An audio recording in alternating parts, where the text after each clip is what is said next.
This is CBC Radio 1, 990 AM, 89.3 FM in Winnipeg.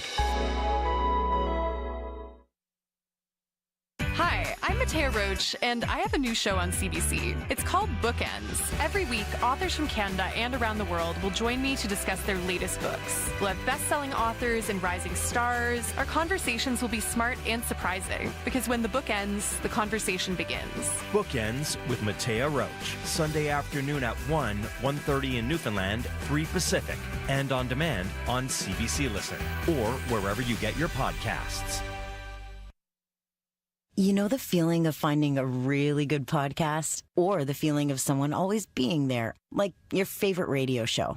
Stream CBC Podcasts, CBC Music, and CBC Radio anytime, anywhere. Download the CBC Listen app.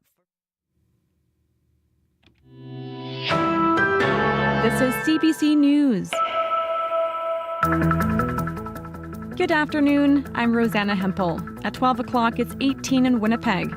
Clearing this afternoon, high of 25, feels like 31. A showdown between the City of Winnipeg and community groups returns to City Hall today. Before Council's summer break, Mayor Scott Gillingham's Inner Circle delayed a vote on changes to community grants that would have slashed funding. Now the plan is back on the agenda with some changes. Details from CBC's Cameron McLean. The last time Executive Policy Committee discussed cutting the grants program, community groups organized a massive rally outside City Hall, including breakdancers from graffiti art programming. That's one of dozens of organizations whose grants could be affected by the changes. The city had proposed cutting the available funding from $3.4 million to $1.3 million. At the time, Gillingham said he would look for a way to maintain funding levels. Community groups also worried that new rules for the program would exclude core operational funding for staff. Speaking to delegates this morning, Gillingham said a motion would come forward later today that would permit operational funding. Cameron McLean, CBC News, Winnipeg. Red River College Polytech's Notre Dame campus is still powerless. Classes at the campus were cancelled this morning, and now we're getting word classes will not be held this afternoon either. The problem is a Manitoba hydro outage affecting the campus and surrounding area. Red River College says it's been advised hydro will be restored by 1 this afternoon. It says it remains hopeful evening classes will be held as usual. A 31-year-old man died yesterday when the SUV he was driving crashed head-on into a farm tractor. It happened in the RM of Sifton. Verdun RCMP say the SUV had been stolen from Winnipeg. Traveling southbound on Highway 21, it veered across the center line and collided head-on with the tractor. The 31-year-old man driving the SUV, who was from Stonewall, died at the scene. The 21-year-old driver of the tractor wasn't hurt. Opposition parties are celebrating wins in 2 key by-elections today. New Democrats held onto their Winnipeg seat last night in Elmwood-Transcona. Meanwhile, the Bloc Québécois won a long-time Liberal stronghold in Montreal. Olivia Stefanovich reports the results are another blow for Justin Trudeau and his minority party. It is very interesting as a result. Bloc Québécois leader Yves-François Blanchet basking in victory, celebrating in Montreal with Louis-Philippe Sauvé, the new MP-elect for the riding of LaSalle and Verdun. I'm feeling grateful. It was a roller coaster night. Sauvé narrowly beat the Liberals, a stunning upset for the governing party, who also lost to the NDP in Winnipeg. Obviously, it would have been nicer to be able to win. The Prime Minister says the Liberals have a lot of work to do. The big thing is to make sure that Canadians understand that the choice they get to make in the next election about the kind of country we are really matters. Tough choices also face the Grits, who are taking stock of their fresh losses just a few months after failing to hold another traditional stronghold, Toronto St. Paul's. Olivia Stefanovich, CBC News, Ottawa. Back in Winnipeg, a 27-year-old woman has been charged with second-degree murder in connection with the death of a 74-year-old man. Winnipeg police were called to a home in the 700 block of Sherbourne Street for a report of a deceased man on July 29th. He was identified as James Monahan. On September 13th, police arrested Shara Shelby Lynn Harper. She's being held in custody. Now to some international news. In Lebanon, dozens of Hezbollah members are being transported to hospital. There are reports that pagers used by members of the organization are detonating in their hands. Early estimates suggest as many as 1,000 people have been injured. Iranian media is reporting Iran's ambassador in Lebanon is among the injured. One Hezbollah official has told The Guardian this is the biggest security breach the organization has faced in nearly a year of war with Israel. Another source says the pagers were purchased in the last 3 months. American rapper Sean Diddy Combs faces federal charges of sex trafficking and racketeering. A year ago, Sean Combs stood in Times Square and was handed a key to New York City. Today, he's been indicted and will face justice in the Southern District of New York. Prosecutor Damian Williams alleges Combs violently coerced and sexually abused women for years. The indictment, unsealed today, accuses the 54-year-old of turning his music empire into a criminal enterprise. Combs' lawyer, Mark Agnifilo, says his client looks forward to clearing his name in court. His spirits are good. He's confident. He is dealing with this head on, the way he's dealt with every challenge in his life. Combs was arrested late last night following a months-long sex trafficking investigation. And that is the CBC News from Winnipeg. Your next local CBC News is at 12:30.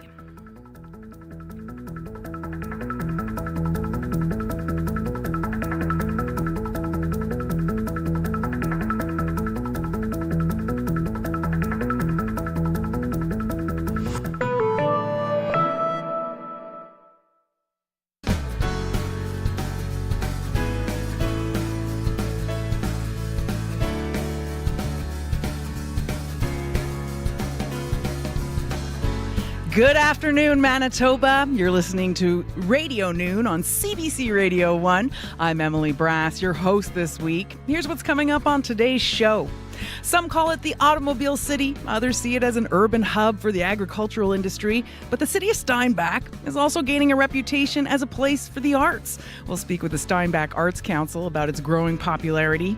On our call-in conversation today, Dave Hansen from Sage Garden Greenhouses joins us to answer your questions about how to get your garden ready for the winter. That's on the second half of the show.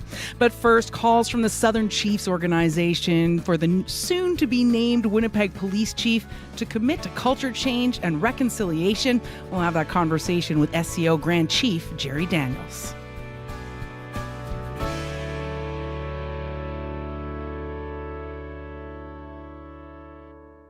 .07, you're listening to CBC Radio 1, 89.3 FM in Winnipeg, 97.9 FM in Brandon.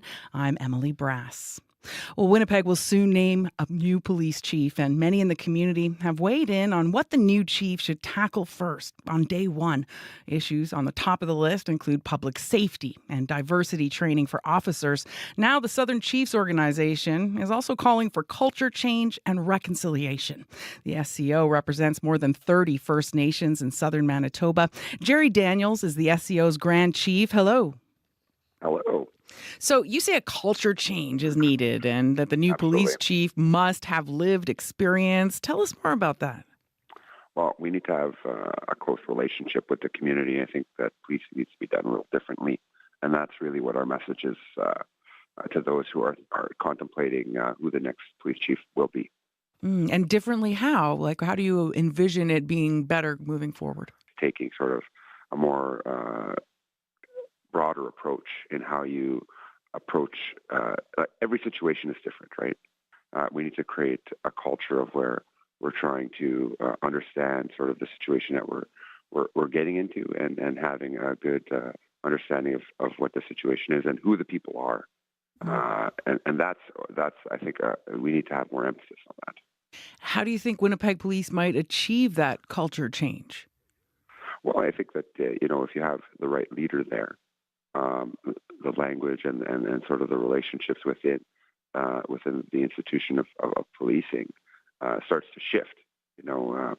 Certain comments or undertones are no longer accepted. It's really about sort of trying to create safety, which is we have a lot of great officers that are doing that. but we really need to start to shift to a sort of a more community-minded approach to policing. And I think that that's in and of itself what we're talking about. So greater community connections. How would you describe this moment right now, like in Winnipeg, when it comes to those community connections between law enforcement and people out there? Well, I think that it's challenging. I mean, people have, a lot of, poor lived experience. I mean, our survey spoke about that. We had 70% are talking about how they had experienced racism in their interactions, and many are fearful, wouldn't turn to policing in a situation where maybe policing would be needed. So that's, I think, a bit of it.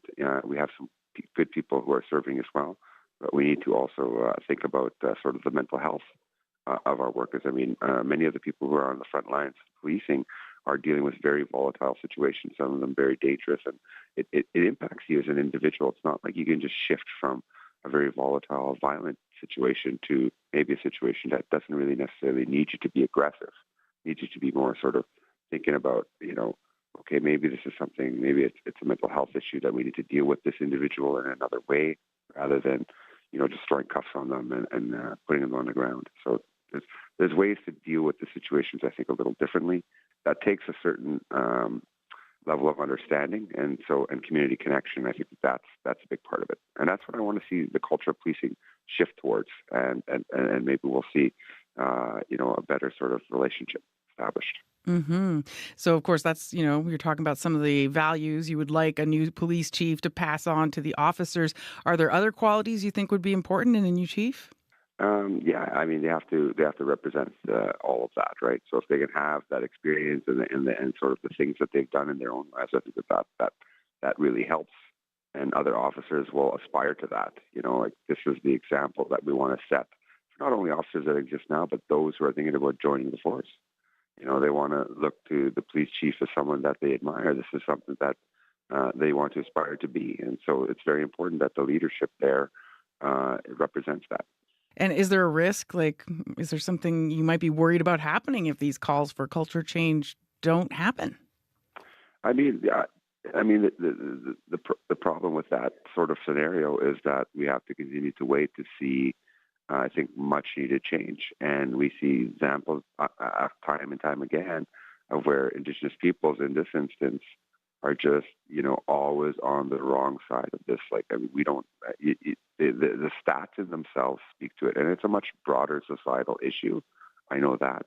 But if we could start to see, some, a bit more sort of relationship building within the police, like sincereness in that relationship building, and having those community connections, we might, I think that helps with sort of doing the cultural change that's necessary for the force. So, I mean, would you say that that's part of reconciliation between the First Nations you're representing and Winnipeg Police? Absolutely, it's about reconciliation, and that's what we want to see really in all facets of our society, and so this is a big part of it. Mm-hmm. And what are you hearing from the First Nations that SCO represents when it comes to law enforcement and a new police chief? Well, we have, huge issues in our communities, especially as it relates to narcotics. And we're really trying to deal with all of those things. And so we have challenges with not having enough security in our communities. And so a lot of nations have been turning to just hiring security companies to do checkpoints and to do all sorts of things to keep out drugs and keep out weapons. I think that the new police chief is going to be setting the tone for the next number of years, and we want to see that tone be very much about changing the culture there, and hopefully seeing policing done in a different way. And do you hope that maybe they would consult with leaders like you, Indigenous leaders from across the province? Yeah, and it has to be meaningful consultation. It can't be, we issued sort of a broad statement. I said, I don't think so. I think you need to engage First Nations leadership directly when speaking about policing, and especially when you're making a decision like who the police chief is going to be. Has that been happening so far? We haven't gotten, I think, the kind of engagement or sort of consultation that I think would be prudent for them to make. And I know that statement has been put out there, but we haven't gotten that kind of invite. That was SCO Grand Chief Jerry Daniels. Poplar River First Nation, let's get to know each other a little bit better. CBC's Communities in Focus is coming to your community September 23rd to 27th. I can't wait to meet you and discover the incredible stories that make Poplar River unique. CBC's Communities in Focus, September 23rd to 27th. Visit cbc.ca/Manitoba/community for details. Coming up on 12:15, and you're listening to Radio Noon on CBC Radio 1, 89.3 FM and 990 AM in Winnipeg. We're also broadcasting live on the CBC Manitoba YouTube channel and on the CBC Listen app. I'm Emily Brass. Well, still to come on this hour of the show, the Steinbach Arts Council says registration for its programs and events has spiked, with signups more than twice as high as they were before the pandemic. We'll hear how the city's growing population is also increasing local interest in the arts. And then later on, for our call-in conversation, Dave Hansen from Sage Garden Greenhouses will join us to answer your questions and share tips on the best way to prep your garden for the winter. Yes, the W word. It is coming, unfortunately. Taking a look at the forecast for today in Winnipeg, clearing this afternoon. Then we'll have a mix of sun and clouds. The high 25 tonight, increasing cloudiness overnight, going down to a low of 17. Tomorrow, mostly cloudy, a slight risk of showers or a thunderstorm, breezy with a high of 26. Tomorrow night, mostly cloudy with a good chance of showers overnight. That low will be 18. On Thursday, mostly cloudy, good chance of showers, high 23 and breezy, and a mix of sun and clouds on Friday with a high of 21. Right now in Winnipeg, it's 18 and mostly cloudy at the airport. In Brandon, you're looking at 22 right now in the airport, and in Dauphin, 17.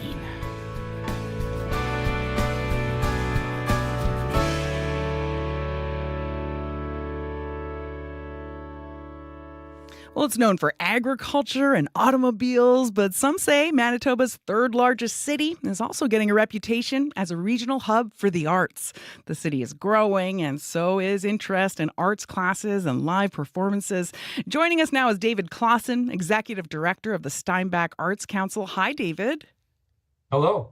So let's just start with, what does Steinbach Arts Council do? Well, sure. What a great question. We love to answer this one. We do arts and culture recreation here in the region. So our main areas that we would be doing programming in would be classes. That would include things like performing arts classes for kids and adults, visual arts, pottery. We do language classes, culinary arts, and then we do a well-rounded number of workshops in the areas of culture and heritage. And we do a free after-school arts program for kids in grades 5 to 12. So lots of programming there. We actually run a gallery where we exhibit between 6 and 10 different artists within the season.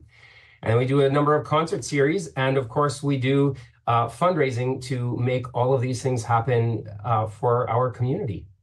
Yes, and you even include like a preschool and a day camp, like lots of stuff for the youth, eh?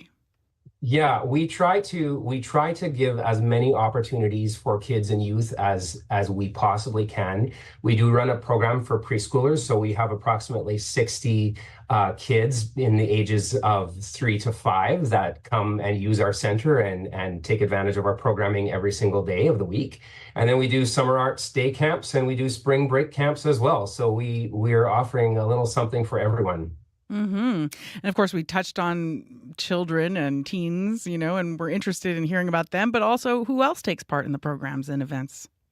Yeah, we try to extend our reach as wide as we can. So we would be working as hard as we can to make sure that there are opportunities for seniors and adults as well. But we do communicate with several other communities within our region. So there's a fairly large number of newcomer population here in this region of Manitoba. And so we do our best to connect with organizations such as Eastman Immigrant Services. We connect with Pat Porter Active Living, which is more of our more mature community members. And then, of course, in our concerts, we hit a little bit of a different demographic as well, young adults all the way through to the more senior audience members. Mm-hmm. And you've had a lot more registrations lately, haven't you? We certainly have. We compare our numbers often with the 2018-2019 season, the last year prior to the pandemic. We were seeing a really nice uptick at that point in our registrations, but the pandemic, of course, did what it did. We saw much smaller numbers, obviously, as most people did, but post-pandemic, when things started opening up again, we saw it's sort of what I describe as the slingshot effect. We had a really quick surge in interest. I think people were really eager to take part in programs. We do a lot of different things, and within that time, the population grew as well. So there was a much greater demand for something in the area of arts and culture. It gives a nice balanced option, different options for recreation in the community. Mm-hmm. And so it sounds like you've more than doubled the number of people who are signing up for classes since before the pandemic. We have. So we would have sort of compared 2018, 2019, about 800 or 900 registrations, and 23, 24 was around 1,500 registrations. So we're seeing a lot more people, and with the increase in population and that diversity comes increased need and increased opportunity to fill that need for people. Mm-hmm. In fact, you're saying, with the newcomers, sometimes it's like a good way to get introduced to life in Steinbach, isn't it, to come to the programs? That's right. We have found in many cases, we're one of the first stops. There's a great value in this area put on arts and culture.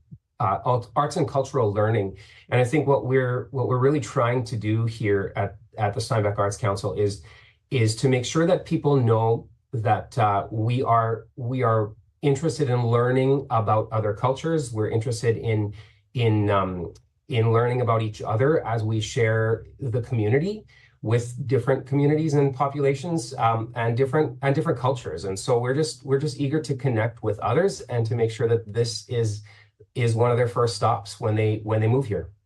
And, we've been talking about all the people who live in Steinbach, but how about people who are outside of Steinbach? Are you getting a lot of them come for programs, come for a concert? Yeah, we sure do. We have if you know the Southeast, you know that we have many communities that are in close proximity with one another. And so we do connect with those communities and make sure that our programming is available as much as possible. So we would see people as close as Blumenort or Mitchell or Grunthal, Niverville, but we also see people far beyond that. People come to our classes weekly from places like Falcon Lake. So the fact that we are able to provide these opportunities is really quite special, and we take that responsibility pretty seriously. We want to make sure that people have a good reason to come to Steinbach and to engage in some of these opportunities.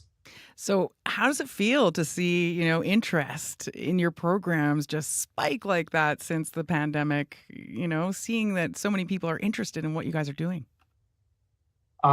It feels great to me. I'm a trained musician by trade. So my career prior to this was in the arts, and being able to connect with people and to create value in arts and cultural learning, all of the different things that you learn along the way, work ethic, critical and creative thinking, all of these skills, the team and just dedication.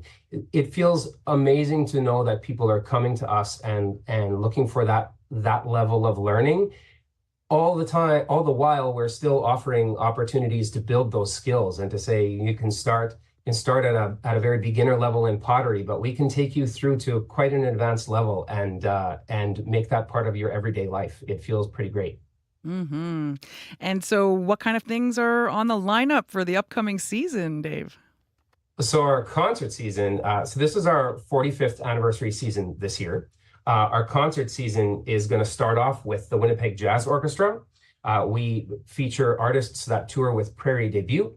That will be happening in fall. We bring the Winnipeg Symphony into town for their holiday tour. We have Royal Manitoba Theatre Centre presenting their tour here in spring. And then, of course, we have a really fantastic community musical component to our concert series whenever we can. We love to get community involved. We have a lot of great talent here in Steinbach, and they love to get on stage and tell stories through musical theater. So we're mounting Fiddler on the Roof this February, and looking forward to all of that new community that will result as a byproduct of that particular production.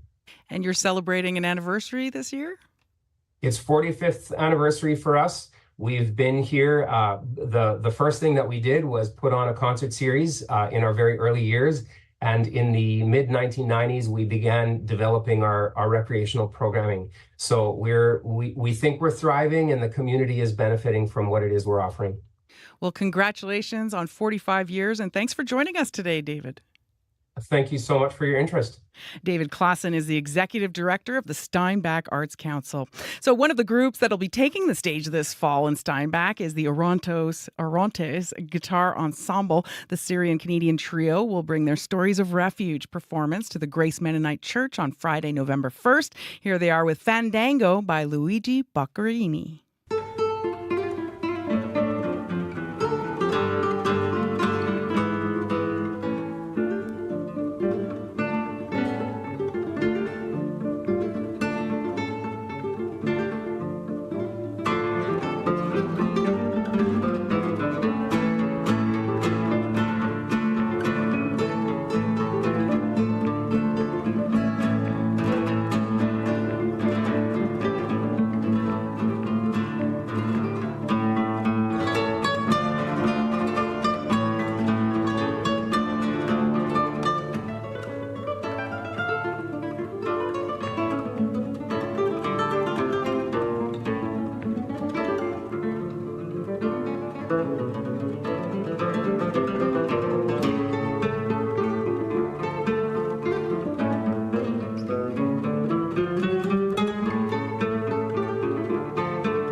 was the Orontes Guitar Ensemble. They'll be playing in Steinbach on November 1st at the Grace Mennonite Church.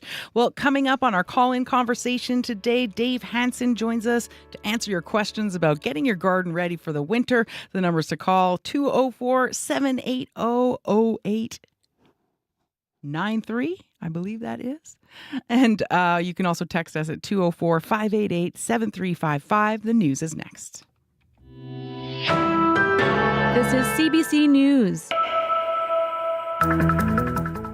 Good afternoon. I'm Rosanna Hempel. At 12:30, it's 18 degrees in Winnipeg. Clearing up this afternoon, a high of 25. It'll feel like 31. A showdown between the City of Winnipeg and community groups returns to City Hall today. Before Council's summer break, Mayor Scott Gillingham's inner circle delayed a vote on changes to community grants that would have slashed funding. Now the plan is back on the agenda with some changes. CBC's Cameron McLean brings us more. The last time Executive Policy Committee discussed cutting the grants program, community groups organized a massive rally outside City Hall, including breakdancers from graffiti art programming. That's one of dozens of organizations whose grants could be affected by the changes. The city had proposed cutting the available funding from $3.4 million to $1.3 million. At the time, Gillingham said he would look for a way to maintain funding levels. Community groups also worried that new rules for the program would exclude core operational funding for staff. Speaking to delegates this morning, Gillingham said a motion would come forward later today that would permit operational funding. Cameron McLean, CBC News, Winnipeg. A 27-year-old woman has been charged with second-degree murder in connection with the death of a 74-year-old man. Winnipeg police were called to a home in the 700 block of Sherbourne Street in the West End for a report of a deceased man on July 29th. He was identified as James Monahan.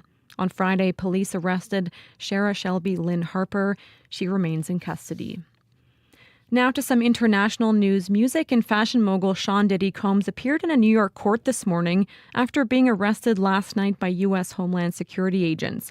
Combs is facing a range of charges in a case headed up by Damian Williams, the U.S. Attorney for the Southern District of New York. As alleged in the indictment, Sean Combs led and participated in a racketeering conspiracy that used the business empire he controlled to carry out criminal activity, including sex trafficking, forced labor, kidnapping, arson, bribery, and the obstruction of justice. Earlier this year, federal authorities carried out raids on two properties owned by Combs, one in Los Angeles, the other in Miami. Back in Canada, Health Canada has approved an updated COVID-19 vaccine from Moderna. The mRNA vaccines have been reformulated to protect against currently circulating variants of the virus.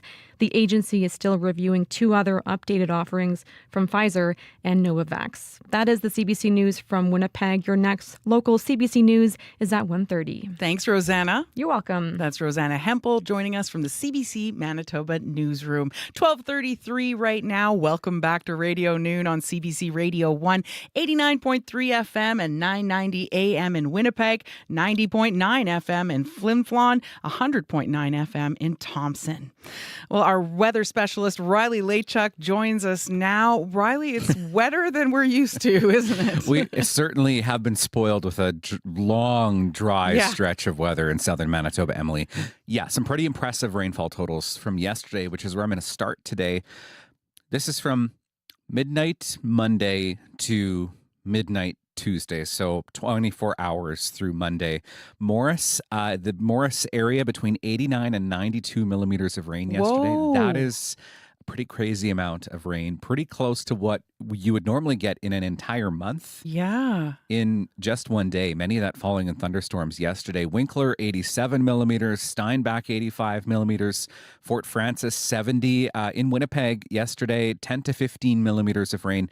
That doesn't account for what fell this morning, because I know we did see a few lingering showers through the morning hours today. That's now tapered off for the most part. A few stray showers hanging around the Red River Valley, but most of that has pushed off into the White Shell and into eastern parts of Manitoba, and actually still seeing a few lightning strikes out of this even near the Ontario border and into northwestern Ontario. So that continues to work its way northwest into Ontario. we'll see clearing behind that as we get through the afternoon hours. So even by the time we get to, say, 3, 4 o'clock, we should start to see a little bit more patches of blue in the sky. I know on my walk in this morning, there was ever so slightly a couple spots of blue sky up there. So you had to look for them. You have to look for them, yeah. Well, we'll start to see some clearing west to east as we get through the day today. So expect a sunnier afternoon for somewhere like Brandon down through Souris into Boissevain, for example, but might take a little bit to fully get that clearing here in the Red River Valley. Into Wednesday, mix of sun and clouds again, a little bit unsettled as we head through the rest of the day. Good chance we could see some showers, particularly through the later afternoon, early evening again. This all associated with our next weather maker, which is an area of low pressure making its way north from Montana and North Dakota through Saskatchewan. Same deal that we saw last week. Just rinse and repeat with a little more instability as we head through the day, particularly into Thursday. That's, I think, when we have our best chance of showers through Westman into the Red River Valley throughout the day. So talking numbers into the next 48 hours or so, the Westman region, I'm saying a general 15 to 30 millimeters by the time we get to this time Thursday, more like 5 to 10 for the Winnipeg region, if that. So not a soaking rain for eastern parts of the province, but certainly a good rain coming for western parts of the province. And much of this back into Saskatchewan could lead to 50, 70 millimeters of rain on the Saskatchewan side of the border. So we're dodging the majority of it, but we could still see some of that rain falling Wednesday through Thursday here in southern Manitoba. Brandon, 26 degrees this afternoon. Forecast high 25 in Winnipeg this afternoon. Low to mid 20s across much of the province. Bit cloudier into northwestern Ontario. We keep the clouds tomorrow, particularly through the afternoon, 26 degrees, 23 for Thursday, and then we're right around 20 as we head into the weekend. Much drier and much brighter into the weekend as well. In the meantime, keep the umbrellas handy. Yeah, don't put them away just yet. Okay, thank you so much, Riley. No problem.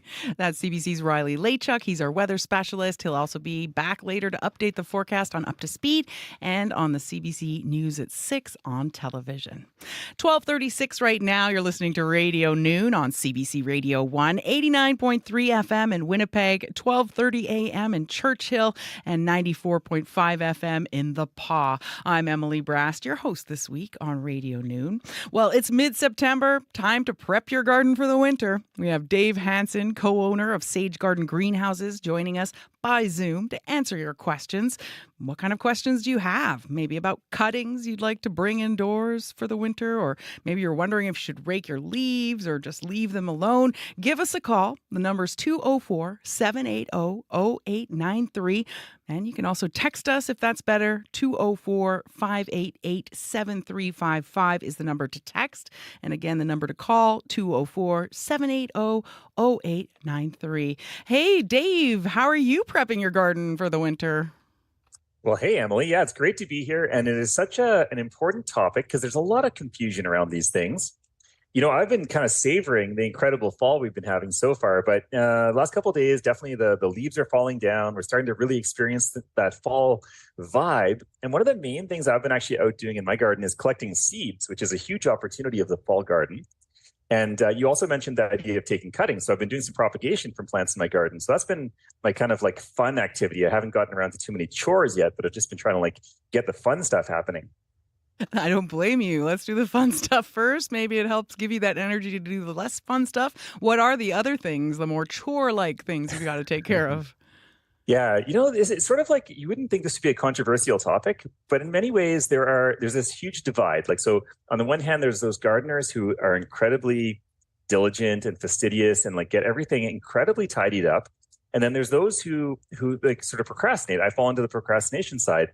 Now, the science currently suggests that actually leaving the garden largely to its own devices in the fall is quite a good strategy, with some caveats. Of course, there's some things that we do need to do, and there's some things we can kind of like manage a little bit more if we kind of get in there. So just thinking about some specific examples, if you do have crops that are completely finished, for example, maybe your potatoes are all done or your garlic has already been harvested. So you can turn that into a nice little opportunity by turning that garden space into maybe even a late season succession planting bed. There's things you could still plant like kale, maybe even some quick growing lettuces that around mid-September is getting to the cutoff point. But if you throw some seeds down, they will actually grow up into little baby greens, and you can harvest those into October as long as they've been outdoors and sown directly into that location. If you weren't going to do that, you could think about just getting those beds ready for next year. And I think high on the list would be ensuring that there's as few weeds as possible, because those weeds are just getting ready to really cause us a lot of pain next year. And with the fall rains we're having right now, they're going to be popping up. So if we can get the garden as weed-free as possible, that would be another really big one on my list.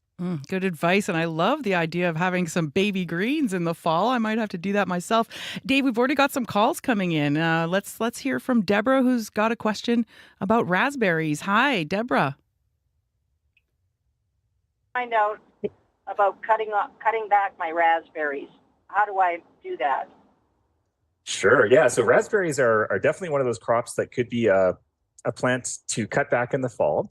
There's a few considerations here. The first and most important one is that there are two distinct styles of raspberries. There are raspberries that produce fruit on any year's growth, so whether it's last year's or the current season's.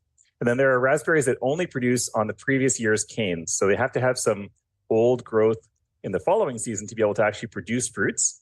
And almost inevitably, when someone says, oh, I have these beautiful raspberries that just never seem to produce, it's because they're the style that has to have that old growth and they're just being chopped down every year. And so they never have that opportunity. Do you happen to know which style of raspberries you have? I don't know that, but I've always kept some of the old growth cane and I've always got tons and tons and tons of berries. So excellent. Okay, so you're a pro at this, but to get into a little bit more details, raspberries become very dense, and so thinning them down is a really healthy thing for them. So regardless of the style, if you had the style that is going to have fruit on last year's growth, you could thin it out by about 50%. If you have any stem kind of fruiting raspberries, then you can just chop them right down. You can even divide them and kind of create a little bit of space in that patch, because when they become very overgrown, they start to be less productive. It's harder to keep up with fertilizing and watering and things like that. So if you have a very mature patch, that would be one of the things I would add to my to-do list. But you want to be mindful that raspberries actually provide a pretty nice environment for overwintering beneficial insects. And this is true of a lot of perennials in the garden. But those hollow canes that raspberries provide, they can be a really good spot for many kinds of beneficials to hang out. And the leaves that fall down actually provide nutrients. But we're balancing all that out by trying to determine, are there any signs of disease, like maybe fungal disease on the leaves, anything that we do want to remove so we don't perpetuate those problems. So there's a couple of things to look at out in the raspberry patch. Are things pretty healthy out there? yes, things are pretty healthy, but I am going to go through it again and look. And, okay. I'm going to slip one more. Like right beside my raspberries, I've been planting peas, and my peas have not done well ever since the raspberries came here. Is it the acidity or what? So raspberries prefer a slightly acidic soil, but they're probably not changing the acidity of the soil. They might be very much in competition for moisture. Raspberries are like very vigorous plants that will take up a lot of moisture. They have these incredible root systems, and the peas are very much sensitive to that. So maybe that would be the competition that's taking place that's interfering with your pea crop. Good. All right. I've learned a lot. Yeah. Thank you. Thank you so much for your call, Deborah. We're going to move on because we've got a few more callers on the line. Keeping with that fruit theme, Janie is joining us now, and she says that her apples are so small this year. Hi, Janie. How can I help out? Hello, Janie. Yeah. Tell us what's going on. Can you hear me? Yes, we can. Yes. Okay, great. So I had planted a Gemini and a September Ruby. They're young trees. And so this would have been the first year I was expecting anything. I got 4 Gemini apples. That's fine. They're beautiful, beautiful. Like as big as bigger than my fist. And the second tree, the September Ruby, all the apples on the tree, and it was loaded. It was loaded. I couldn't imagine. I actually went and plucked some blossoms off. But what happened is we got a wet snow on those blossoms, and every one of the apples that have produced from that tree are pitted like they have dimpled. They're completely dimpled, beautiful red skin, solid, not rotten, but dimpled skin. And when I cut them open, they look like something's happened. It doesn't appear to be worms. It appears to be just something else. Yeah. Well, that's okay.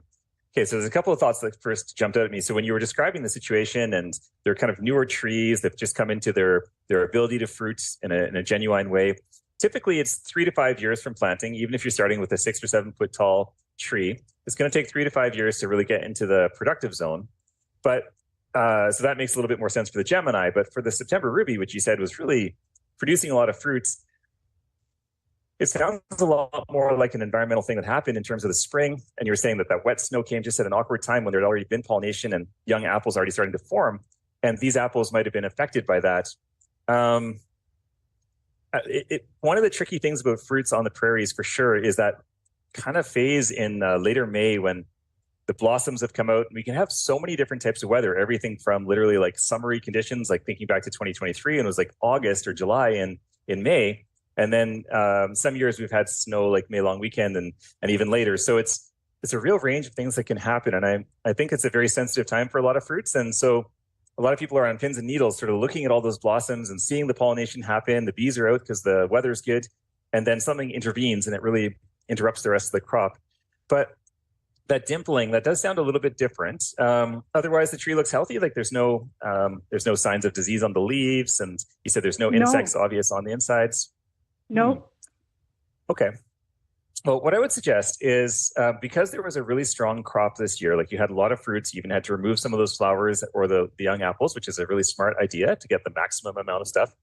I would say you could go into the spring next year with some nice slow release tree and shrub fertilizer.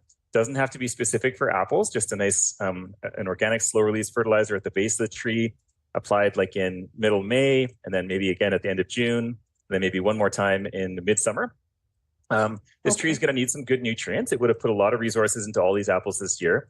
And I would just observe if a similar thing was to happen again, then you do need to get to the bottom if perhaps there could be a virus or something like that that's affecting your plant, that's causing that dimpling on the fruits. But it sounds probably more like an environmental situation, like as in the circumstance of the weather and the conditions at that time of the year.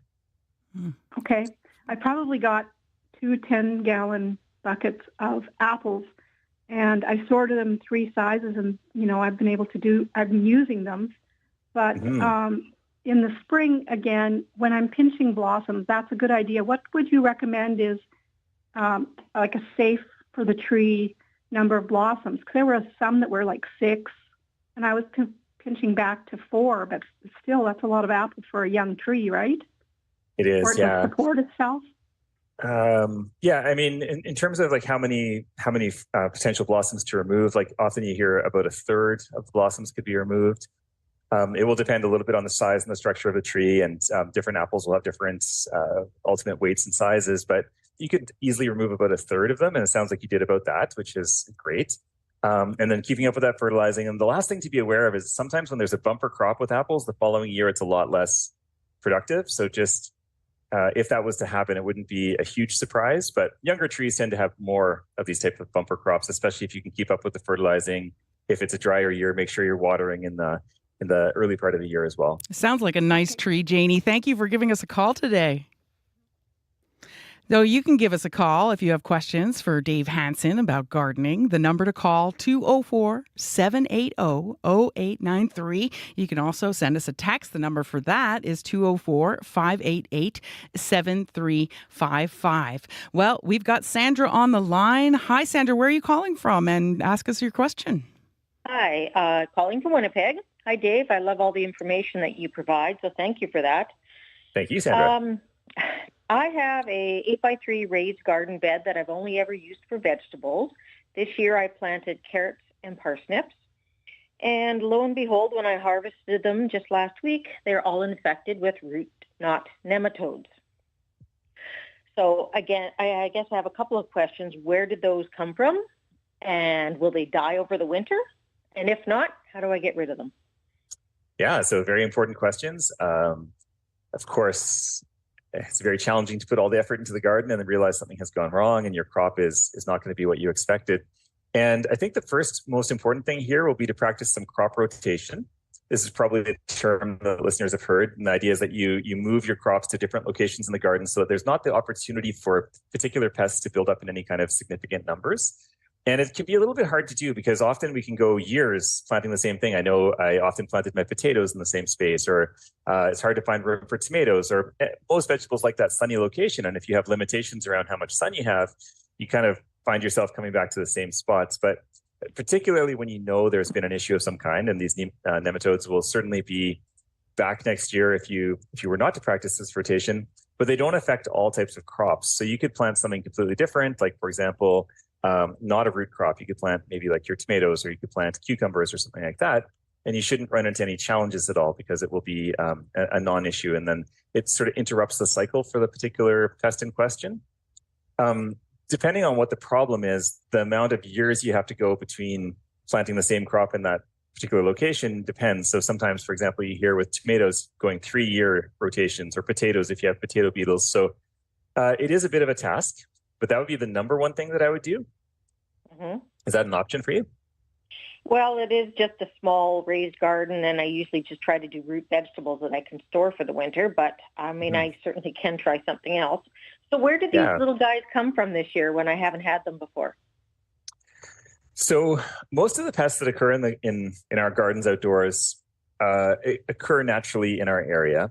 Amazingly, a lot of pests, and I was astonished to learn this myself from an entomologist, but a lot of pests actually can blow in from quite far away. So sometimes when we have strong southerly winds that are coming up from the U.S., there's certain kinds of pests that will make their way up here that we don't normally see all that often, or in high numbers, and then all of a sudden here they are for a little bit. It has been observed that with warmer winters and with some climate change things, pests that haven't occurred previously are able to overwinter better or establish stronger populations. So people are seeing more of certain types of things that they hadn't seen previously. But unfortunately, they're just things that occur, and they either blow in or they come in with soil or on gardening tools. There's just different vectors that could bring them in. Not likely to come, they're not going to come from seeds, for example. If you've been sowing your parsnips and carrots from seed, they're not going to be on the seeds. Okay. Thank you so much for your call on that, Sandra. And if anyone wants to call with questions about your garden, 204-780-0893 is the number to call. And meanwhile, we've got Brenda on the line with a question about perennials. Hi, Brenda. Where are you calling from? And tell us your question. Hi, I'm calling from Charleswood. And what do you want to know about your perennials? Well, I have a very large perennial garden, and I've never done fall cleanup. I just leave it till the spring. I cover all the leaves from my maple tree, cover the garden, and I just, that's all I do. But I'm wondering whether that's the best practice. Like, I'm particularly concerned about Ligularia and delphiniums and beetle. Should I cut them down in the fall? All right. Well, Brenda, you've hit on the controversy, because some people have completely different perspectives on this. But I think the mounting consensus is that the more we can leave the garden in the fall, the better it's going to be for the entire ecosystem of that garden. And also it's going to improve the survivability through winter of certain perennials. It creates some buffers for some perennials that typically survive well. But thinking about the bee balm, which is almost always going to survive if it's a good hardy variety. But then some years we have a lack of snow cover, or we have some different circumstance that puts it a little bit more on the edge, and it's not as resilient as it normally would be. But when we put those maple leaves around the garden, we create natural mulches. That really helps to create a thermal blanket for your plants. When you don't cut the perennials back down right to the ground, it creates opportunity for snow to accumulate on top of the garden. And that's very beneficial in terms of the survivability of your perennials. And I think the most widely recognized benefit at this point in time would just be the idea that you're creating important habitats for beneficial insects. So many butterflies, different types of bees and things like this really rely on having a variety of structures that are much better when they're naturally produced, as opposed to, creating a mason house for bees or other kinds of things that we can introduce into the garden that are kind of created by people. If we can, another bonus there. it's true, right? Like, there's a lot of science around this.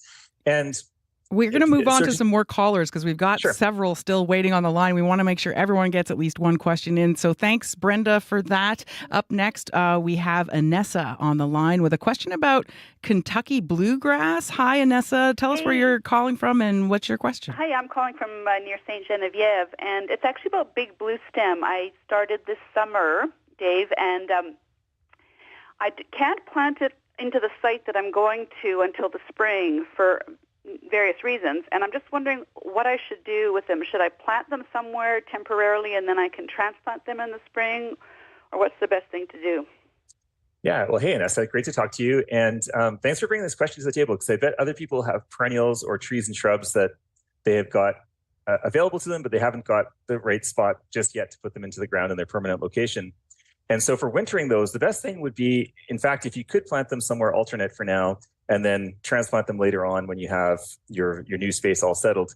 Really in ground, there's a lot of warmth stored right into like later into November, even as the air temperatures have become freezing. The ground still has a lot of warmth, and particularly in September, October, there's a huge opportunity for plants to kind of establish a little bit of a root system, get settled in for winter, and that's the best wintering location. As an alternative, you could lay them on their sides and you could put like leaf mulch or other kinds of loose mulches on top. You could pile snow on top. There's a little bit more vulnerability to like rodent damage if you try to winter them that way. You could tuck them up against a sheltered location, like along a fence or beside a garage, but they should be outdoors and they should be covered by snow. Okay, great, because they're really small still. They're maybe only maybe coming up to 4 inches now.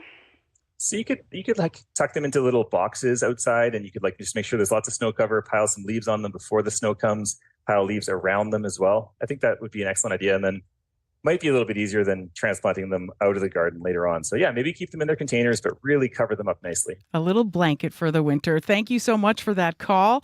Next, we have Jan with a question about fruits again and a big theme, raspberries and oranges. Hi, Jan. Tell us where you're calling from and tell us your question. Oh, okay. I'm calling from around Flin Flon, and I have a really nice raspberry patch, and they're about 3 years old. They're a thornless variety, but the berries are getting an orange rust on them, and I'm not sure what to do.